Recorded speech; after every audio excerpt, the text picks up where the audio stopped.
नमस्कार, मी राणी कासलीवाल. आपण पाहताय तर डिजिटल अहिल्यानगर. आपण आहोत आत्ता प्रभाग क्रमांक 15 मध्ये.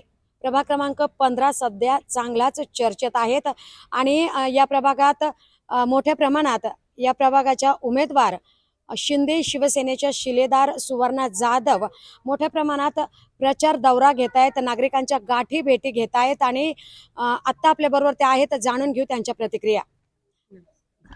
काही डिजिटल अहिल्यानगरमध्ये आपलं स्वागत. गेल्या 2 टर्म आपण नगरसेविका आहात आणि आता तिसरी टर्म आपण महापालिका निवडणुकीला सामोरे जात आहेत. काय सांगाल, नेमका आपला अनुभव काय आणि आता नागरिकांचा कौल काय पाहायला मिळतोय? नक्कीच मी गेली 2 टर्म माझ्या प्रभागामध्ये नगरसेविका म्हणून काम केलेलं आहे. तर माझ्या प्रभागातील नागरिक असो त्यांना ज्या मूलभूत त्यांच्या गरजा होत्या त्याही मी गेली 10 वर्ष कंटिन्यू त्यांच्या पूर्ण करत आलेले आहे. त्याच्यामुळं माझ्या प्रभागातील माझ्या बहिणी, माझे भाऊ हे नक्कीच आम्हाला शिवसेना पक्षाला निवडून देऊन पुढे राहिलेली कामं आम्ही मार्गी लावू शकतो. बरं, आता नेमका आपण विकास आपण म्हटलं की आता आम्ही मोठ्या प्रमाणात विकास कामं केली. 10 वर्ष आपल्याकडे होती, तर नेमकी आपण काय विकास कामं केली? आमच्या प्रभागामध्ये पाण्याची जी कमतरता होती ती आम्ही 4ही नगरसेवकांनी तीही मार्गी लावला तो प्रश्न. त्यानंतर आमच्या प्रभागामध्ये बऱ्याच ठिकाणी रस्त्यांचा प्रॉब्लेम होता, ड्रेनेजचा प्रॉब्लेम होता. त्या ड्रेनेजचे देखील आम्ही पूर्णतः प्रभागामध्ये ड्रेनेजचे देखील कामं केलेली आहे, जेणेकरून माझा प्रभाग स्वच्छ राहील. रस्त्यांची अडचण होती बऱ्याच ठिकाणी, त्या देखील ठिकाणी आम्ही रस्त्यांची कामं केलेली आहे.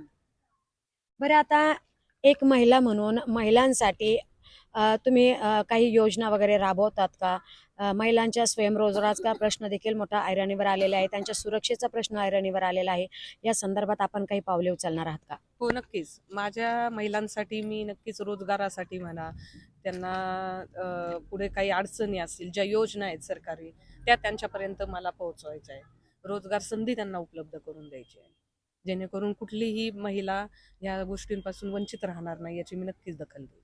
बरं, आता आपण प्रचार दौऱ्यानिमित्त प्रत्येकांच्या गाठी भेटी घेत आहेत. महिला भगिनी असेल, ज्येष्ठ नागरिक असेल, नेमकं आता काय कौल पाहायला मिळतोय आणि नागरिक तुमच्यापर्यंत काही समस्या मांडताय का, घेऊन येत आहेत का? हो, येतात ना. समस्या असतात. अ, समस्यांच्या याच्यामध्ये आम्ही बऱ्यापैकी माझा प्रभाग सुधरवलेला आहे. सुंदर असा प्रभाव आम्ही केलेला आहे 4ही नगरसेवकांनी शिवसेना मार्फत. मी नागरिकांना एवढंच सांगेल की मी गेली 10 वर्ष तुम्ही माझ्यावर जो विश्वास टाकलाय आपला प्रभाग स्वच्छ राहण्यासाठी, तिथल्या कामांसाठी, तर यापुढेही पुन्हा एकदा आम्हाला शिवसेनेला पक्षाला संधी द्यावी, जेणेकरून आपला प्रभाग अजूनही स्वच्छ सुंदर करता येईल. नक्कीच नागरिक तुमच्यावर विश्वास टाकणारच आहेत. पण आता मला असं सांगा, मला कळालंय असं की तुम्ही खूप बोलक्या आहात, प्रभागात फिरत असतात, आपण मोठ्या प्रमाणात सांस्कृतिक कार्यक्रम घेत असतात. हे सगळं नियोजनाचं याबद्दल थोडी माहिती द्या. माझ्या प्रभागातील महिला मला नगरसेविका म्हणून नाही पाहत कधीच. एक मैत्रीण, एक घरातली व्यक्ती म्हणून पाहतात. आजही तुम्ही प्रभागात माझ्या फिरल्यानंतर ते एवढंच सांगतील, ताई तुम्ही यायची गरज नाही आम्हाला.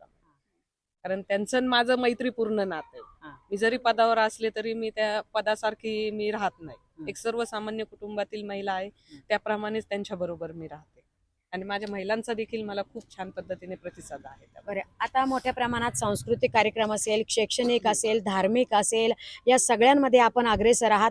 मात्र येणाऱ्या काळात नेमक्या काही आपल्याकडे नवीन योजना आहेत का, ज्या आपल्याला या प्रभागासाठी राबवायच्या आहेत? आज आपण समाजामध्ये पाहतो की कुठलीच महिला सुरक्षित नाहीये. काहीतरी त्यांना अडचणी असतात, कुठेतरी दडपशाही, गुंडागर्दी केली जाते. त्यामुळं माझ्या प्रभागामध्ये मला CCTV कॅमेऱ्यांचं देखील बसवून घ्यायचे, की जेणेकरून माझ्या बहिणी, माझ्या माता भगिनी सगळ्या सुरक्षित राहतील. यासाठी मी नक्कीच पुढील काळामध्ये ते पूर्ण करणार आहे. आता दडपशाहीचा विषय निघाला म्हणून या प्रभागात असं बोललं जात आहे की मोठ्या प्रमाणात दडपशाही इकडे केली जाते. काय सांगाल? मी नागरिकांना एवढंच आवाहन करेल की दडपशाही कुणीही करो किंवा गुंडागर्दी करो, तुमचा कौल योग्य मार्गाने द्यायचा आहे आणि तो आम्हाला शिवसेना पक्षाला भेटेल असे माझ्या नागरिकांवरचा, माझ्या प्रभागातल्या नागरिकांवर विश्वास आहे की ते यापुढेही शिवसेनेलाच मतदान करणार आणि पुन्हा शिवसेनाच निवडून येणार, जेणेकरून आपला प्रभाग सुरक्षित राहील आणि सगळ्या सुविधांयुक्त राहील. गेली 2 टर्म माझ्या प्रभागातील नागरिकांनी जो माझ्यावर विश्वास टाकलेला होता, त्या विश्वासाला आज मी कुठेतरी पात्र ठरलेली आहे.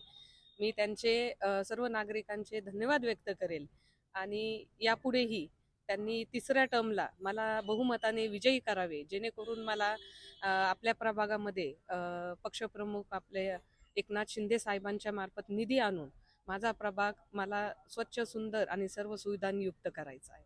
त्यासाठी मी सर्व नागरिकांना आवाहन करेन की आमच्या शिवसेना पक्षाला बहुमताने विजयी करा. धन्यवाद.